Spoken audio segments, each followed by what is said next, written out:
Bueno, es el tercer año que se celebra este simposium de Ciencias de la Salud y Biomedicina en el contexto de la Semana de Doctorado de la Universidad Autónoma de Madrid. Y en primer lugar me gustaría felicitar a la Escuela de Doctorado por mantener esta iniciativa que permite que todos los doctorandos puedan coincidir en un espacio en el que presentar el trabajo que se está haciendo y también conocer lo que hacen otras personas y, en definitiva, intentar establecer colaboraciones.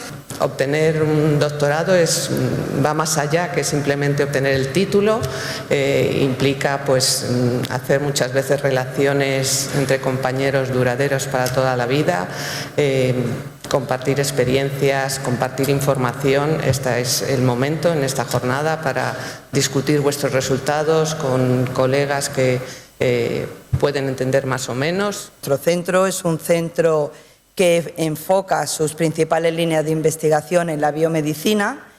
Hacemos fundamentalmente investigación básica, pero con un afán de llegar translacionalmente a la medicina, a la clínica, y en unos grupos más cerca de esa traslación que en otros, en función de cómo se enfoquen. Por la gran respuesta que habéis tenido en el envío de abstracts, y como siempre vamos a disfrutar de una sesión científica en la que vamos a poder ver la gran calidad de vuestros trabajos.